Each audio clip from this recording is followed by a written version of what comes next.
Hey, and welcome back to the podcast. Andy Neary is here. Andy is a speaker, an author, a podcast host, and he's a coach. He's a podcast host, I can't say that, but also coach to the insurance industry. So Andy has a two-step process to go from unknown to unstoppable, because the insurance industry is filled with noise, making it very difficult for advisors to stand up and stand out. So Andy speaks to some of these challenges that they face growing their business post-COVID. He helps to identify ideal prospects in 5 steps, build a marketing message to attract ideal prospects, create expert credibility to win dream prospects, and so much more. So Andy is going to be sharing about the things holding us back, what we can do to break through, all the insights he's learned by creating his insurance agent sales playbook, and so much more. So Andy, glad to be speaking with you. Robert, glad to be here, man. Looking forward to the conversation. Same. And so I'm super impressed with you already. I know you're a former baseball player turned insurance advisor and business coach. So what are you all about? In your own words, what's your current passion and focus? Yeah, man. We're on a mission to help 25,000 insurance producers sell their first $250,000. You know, coming from the insurance industry, it's an industry where you're sold on the, sky's the limit when it comes to making money. And then you get in the business. Most people don't get in it by design. And then they find themselves in the business and they don't really have anybody to help them grow their business. They're kind of out on an island to try to figure it out on their own, an entrepreneur, right? And they quickly get burnt out, dejected. I know that's where I was early in my career. So when I built the coaching and consulting company to help producers, that was really my mission, is to help these people who are getting in the business, even if they've been in it for a while. We're just missing the coaching and training they need to take their business to the next level. So, what lights me up is helping somebody who knows they're not reaching their full potential right now, but they know what they're capable of. All they're missing is clarity. If they have a better plan to execute, they're going to be hitting on all cylinders. And that's what we hope to bring to them.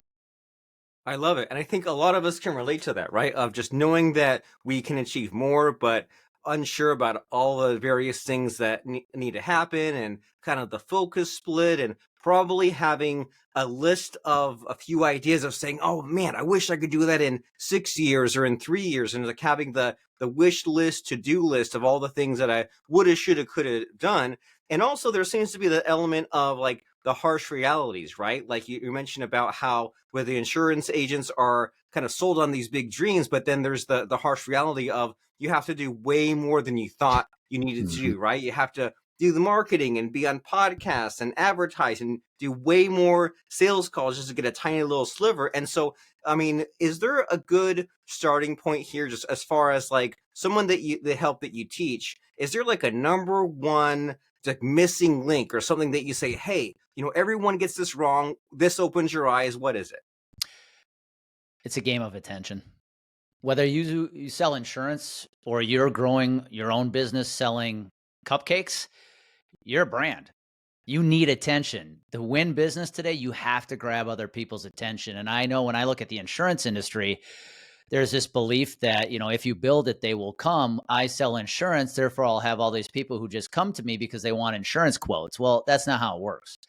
You actually have to go grab their attention because it's a noisy industry, no matter what industry you're in. And so really the place to start, Robert, is understanding that you are a personal brand. And your number one objective is to get as many people to know about your brand as you possibly can.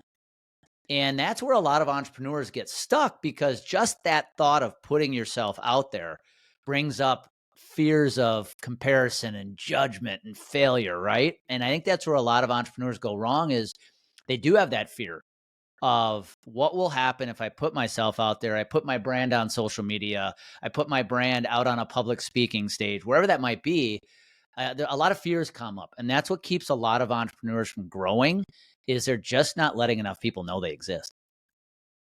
You're reminding me of like when the ballot comes in the mail to vote, and there's like the lesser known politicians, right? When I vote for like my house rep in Congress or my mayor, and I look up the names and I maybe recognize one or two, but I'm like, there's like 5 or 6 people, and they probably run ads, they probably do everything they can all day, every day, just for their name to get known. And I'm like, I haven't even heard of this person's name once. So I think you're so right that it's hard just to get even Yeah. a tiny sliver of attention.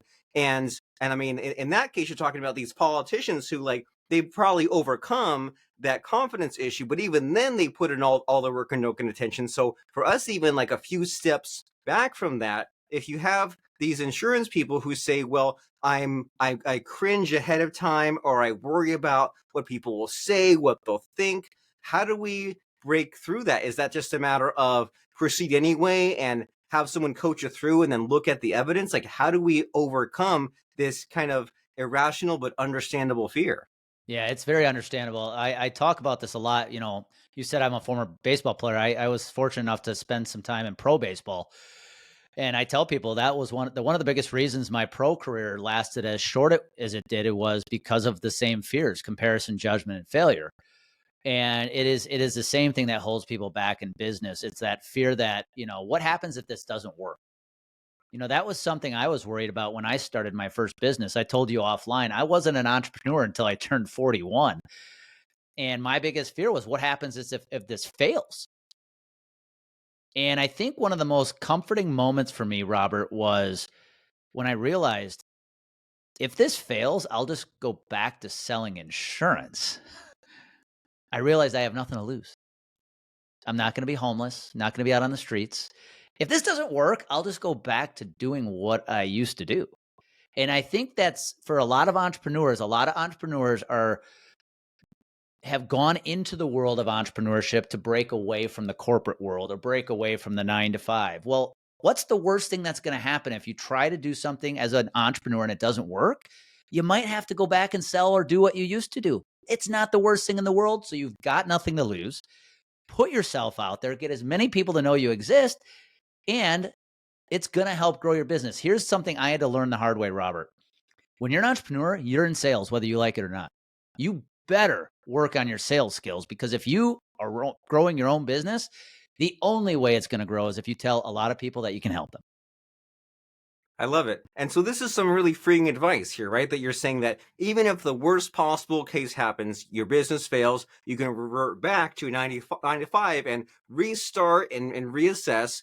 And then, but as far as hopefully avoiding that path, if you can, then really embrace this whole idea of sales. And when you say embrace sales, what comes to mind are these ideas of, like, post every day, think about what your quota is as far as like people that you want to talk to, people that you want to get on your calendar, people that you want to follow up with. But that's just what my impressions are. So when you say that you should really be focusing on sales, like, what does that mean? What are the handful of tasks? Yeah, great question. I look at everything like a process, right? And marketing and sales go hand in hand. And one thing we really help advisors with is how to build marketing and sales systems. Because first you got to open the door, right? And then sales is what closes the door. And so you reference this episode as the 2 steps to go from unknown to unstoppable. To have a better sales strategy, you have to have 2 things dialed in. Who are you talking to, and where are you talking to them? So you got to know who your ideal prospect is. Not everybody's a good fit for what you have to sell, and you have to understand that. I come from an industry that thinks all prospects are good prospects. That's not the case. You've got to get dialed in on who you're trying to attract to your business. The second thing is, once you know who they are, once you know what the message is, you have to have a clear strategy to know where you're going to put that. When I got in the insurance industry, Robert, in sales, I was taught one thing: pick up the phone and make a bunch of cold calls, right? Well, the game has changed. That's linear awareness. When I pick up the phone, I can only call one prospect at a time. Today, I can go make social media content. I can go public speak. I can host a podcast. I can send out email campaigns. There are so many ways today to create exponential awareness, getting the one message in front of a lot of people at one time. If I were starting over as an insurance producer today, that's exactly what I would lean into: is what can I do to get my message in front of as many people as I possibly can at one time? Why? It's a better use of my time, and it's going to get a lot of people to know me faster. And is it safe to say that this is maybe somewhat cyclical? Like, you have these 2 buckets, right? You say, who are my people and where are they hanging out? And so where they hang out, meaning that they might be at this event where you're speaking, they might be listening to your podcast, they might be on social media. And it seems like, well, okay, so I first say like, who are my people? And then that leads me to where I'm hanging out, and I go on post, and then you get some of your leads and your prospects and your sales, and then you might be saying, well, I want to repeat that, right? If Mhm. going on podcasts worked, then I'll do more of that. But then there's also like the FOMO aspect, isn't there? You say, okay, well, I'm the podcasting is working, but should I also be looking into speaking at live Yeah. events? I'm like, Yep. how do you balance that? How do you say, well, I want to go back to the well, but I also want to do new stuff, but I'm also kind of not sure if the new stuff is a waste of time or it hasn't picked up speed yet. That's a great question. I think everybody today should view themselves as a media company that happens to sell a certain product, right? Because you have to grab attention. Now, you bring up a really relevant point. Don't get caught chasing the next platform because somebody told you that's the platform you have to be on. I'll give you an example. A lot of people tie us to LinkedIn because we teach people how to use LinkedIn. But there's markets in this country where insurance advisors actually would be wasting their time if they're on LinkedIn. It's a rural market. People still do things with a handshake. They should actually be going door to door and dropping in and saying hi to people. As outdated as that seems, that's a strategy that would still work in their market. So it's to answer your question, it's understanding your market. Where do your people hang out? Are you selling to people who hang out on Facebook, LinkedIn, TikTok? Maybe they do things hand to hand. Maybe they attend live events. So public speaking is something you should think about. Maybe you're targeting people who are part of an association. Go speak at that association, right? There's not one way that works, but it does require you to understand where your ideal prospects are hanging out for sure. I love it. So, and this all to me like relates to what you're saying of we need to expand our thinking somewhat, right? You're not just in insurance, you're a media company, you're an entrepreneur. You need to figure out who else you can talk to and get attention to some of this. And so you say that you didn't even realize that you were an entrepreneur until you were 41. Like what happened there? Was that when you gave up the baseball and started doing this? Like what was the turning point? Yeah, no, I was in insurance at that point almost 20 years. And my story really started in insurance in 2014. Had been in it for 13 years at that point. Amy and I, my wife and I decided to move to Colorado. And I found myself in a market where nobody knew who I was. And I said, okay, I've got to start over here. Am I going to do it the old fashioned way, which is the way I was taught to cold call, pound the pavement, or am I going to try something else? So I decided to build a personal brand. And in 2014, Robert, people in our industry are like, what are you doing? Nobody does that. I said, I'm going to do it. And it worked. I built a nice book of business in a market nobody knew me because I got my message out far, fast, and wide. Fast forward 4 or 5 years, I had some peers say, teach me what you did. And so I'm like, wait, I could get paid to teach people to do this. So it started out as a side hustle. And then in January of 2021, I said, I know where this is going. I want to do the coaching and the training. And so I gave up my book of business, went all in on Complete Game Consulting, which is the business I have today.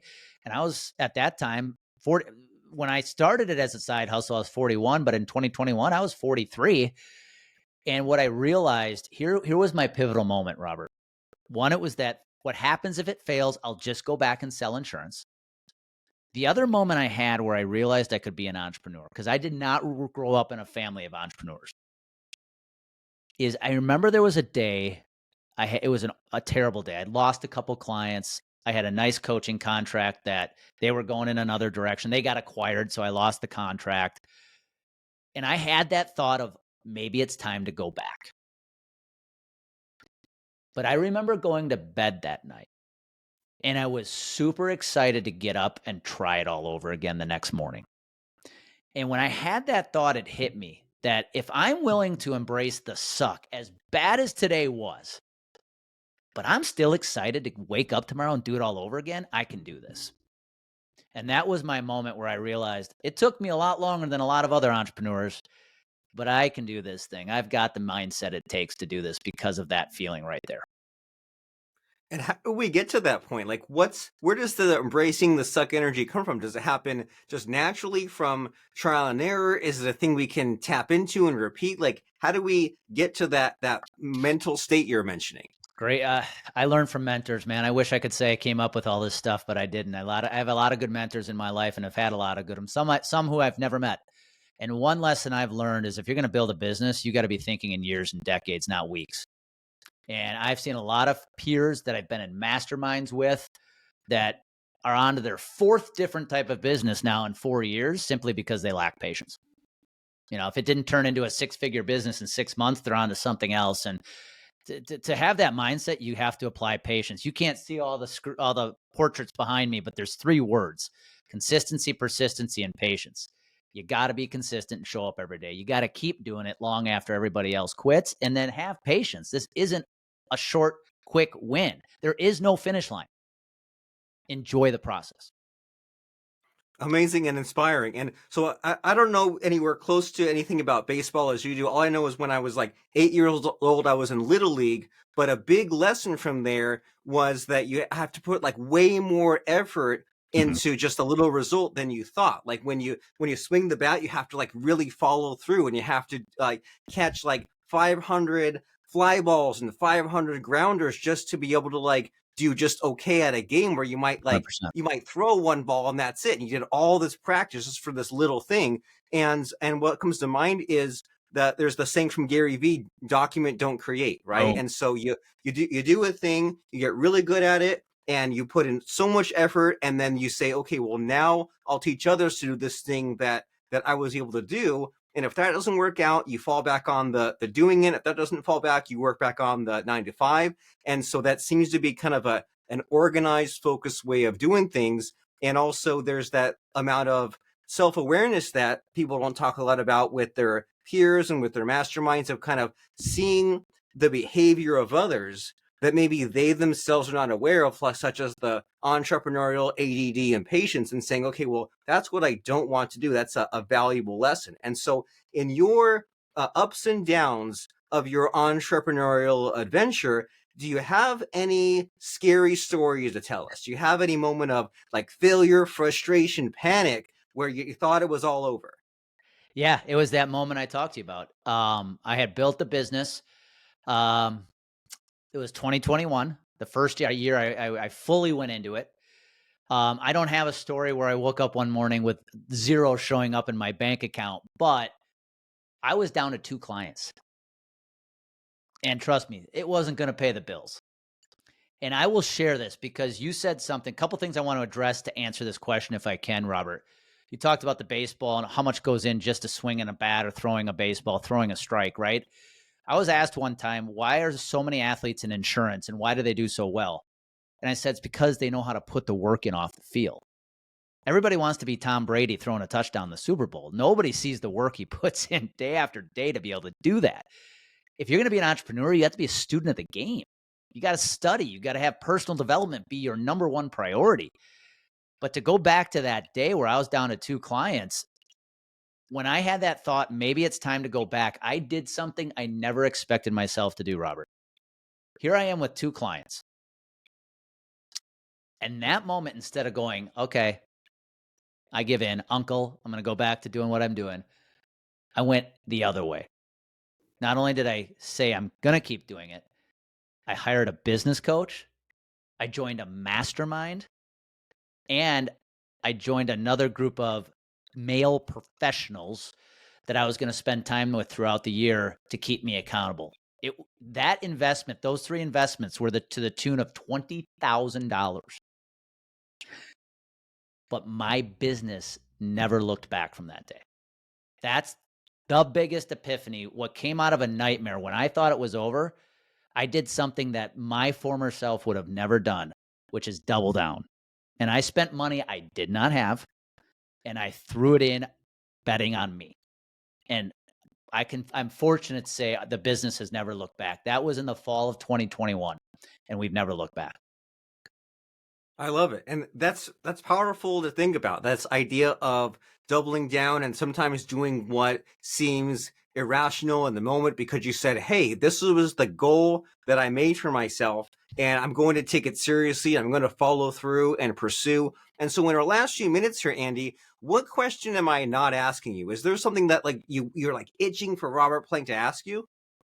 That is a great question. If I were to say what question would I want to be asked if I were speaking to a bunch of entrepreneurs, it's why should I create content? And I know that sounds like an interesting, not that sexy question, But I will share this with you, Robert. The reason I believe in content so much, whether that be social media content, email content, public speaking, as you mentioned, this is how you impact people. I think if more entrepreneurs leaned into impact, they would see a greater impact on their income. Because I think too many entrepreneurs, yourself, myself included, have been guilty of just chasing the revenue. But the whole reason I create as much content as I do, I look at ourselves like we're a marketing media company that happens to sell insurance training services, is because I know the impact it has on people's lives. They may never hire us, but if I can impact people's lives, I know I'm doing the right thing. I'm doing my job. And ultimately, we are going to be rewarded with a lot of business because of that. And I'll share this last story, and I know we're over. I had a peer reach out to me in 2021, and he said he wanted to catch up with me. So we jumped on Zoom. And this was my moment I realized this.